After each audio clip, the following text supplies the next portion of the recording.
Maja for the exciting session. Good afternoon, respected principal, teachers, and my dear friends.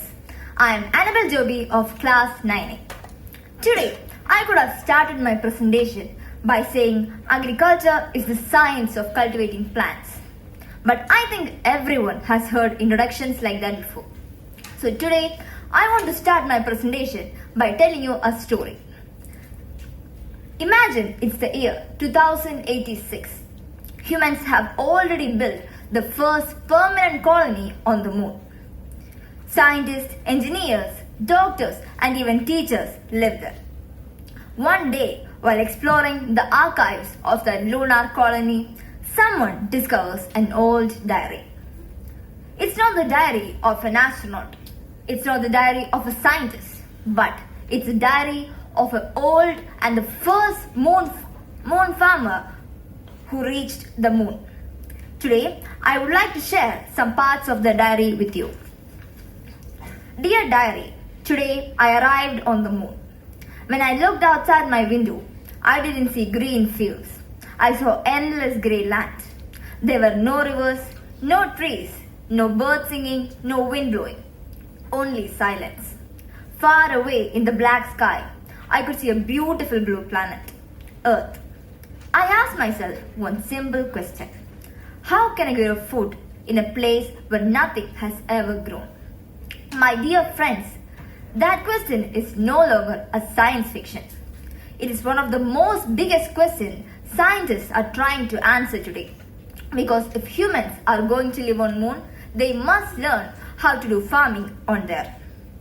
Now imagine our moon farmer. His mission wasn't to simply grow a plant. He wasn't just planting seeds. He was trying to grow life itself. Unfortunately, he quickly discovered something. He discovered that the moon was not interested in helping him. Why, you might ask? Because the moon presents challenges unlike anywhere on Earth. And that is where our story continues. Let's discover the 6 biggest challenges every moon farmer must overcome.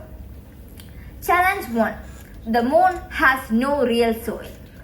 Imagine I hand you a flower pot. Instead of soil, it's filled with grey cement powder. And I give you a seed and ask you to grow a plant.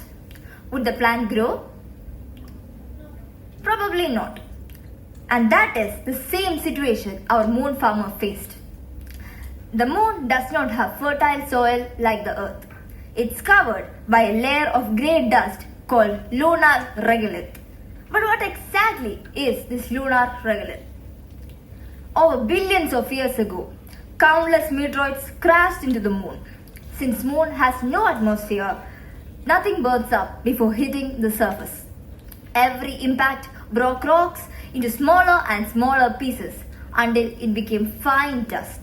And that dust is called lunar regolith. The dust particles are extremely sharp. They are like small pieces of broken glass, so plants cannot grow in them. Challenge 2. Water, the most precious resource. Now imagine our farmer somehow managed to prepare the soil. What is the very next thing every plant needs? Water, yes. But there are no rivers on the moon. For many years, scientists believed that the moon was completely dry.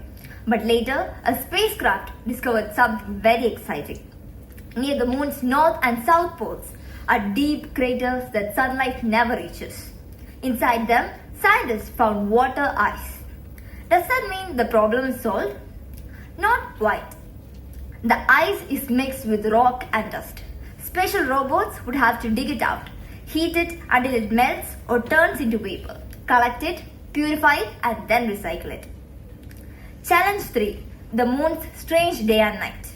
On the moon, day and night are very long. Imagine leaving your plant under scorching heat for 2 weeks and then leaving it under darkness for 2 weeks. Would it survive? No. Most plants wouldn't. Challenge 4. No air to breathe. Air around us contains oxygen, carbon dioxide, nitrogen, and many other gases. But the moon has no atmosphere. This means plants simply cannot be planted outside. They must grow in a sealed environment where scientists carefully control the air. Challenge 5. Invisible dangers, radiation. Even if the farmer solved all the previous problems, there's another invisible danger, radiation. Here on Earth, we are protected by two shields, our atmosphere and Earth's magnetic field. They block much of the harmful radiation coming from the space, but Moon has neither of those.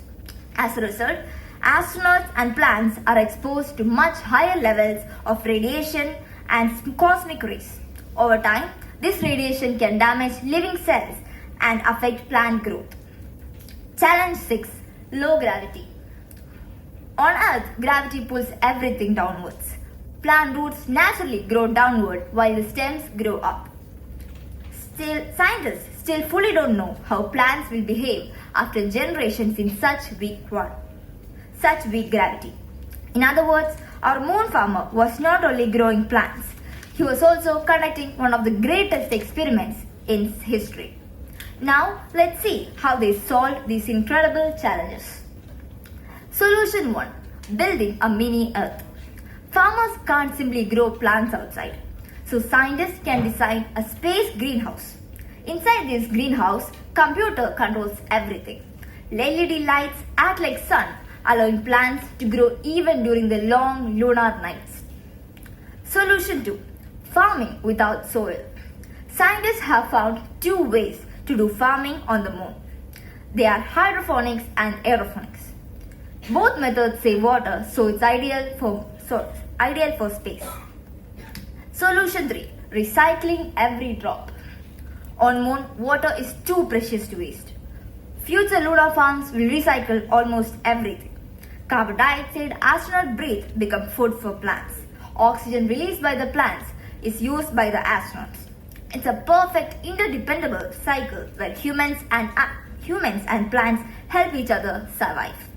You might think these ideas sound like science fictions, but scientists have already tested them. In 2019, China's Chang'e 4 mission became the first to grow a cotton seed on the moon. Although it didn't survive the lunar night, it proved that seeds can grow in lunar conditions. In 2022, scientists planted Arabidopsis seeds in real moon soil collected during the Apollo mission. The plants grew, but they were smaller and much weaker, showing that lunar soil needs improvement before scale farming. We saw how the farmer struggled. We saw how science helped him survive. We even imagined a future where we grow food on the moon. But imagine if you're standing on the moon farmer's side. Would we still treat Earth so casually? The moon farmer was not just trying to grow crops. He was growing something much deeper. He was learning that life is rare and fragile. It takes billions of perfect conditions to exist. Earth is not just a planet. It's a carefully balanced system where everything works together. The moon farmer may be a story from the future, but the message is for today. We do not need to wait for another planet to understand the value of life. Thank you for being part of the journey of the Moon Farmer's Diary. And remember, before becoming citizens of the moon, we must first learn to be responsible citizens of the earth. I invite Nafla for the next presentation. Thank you.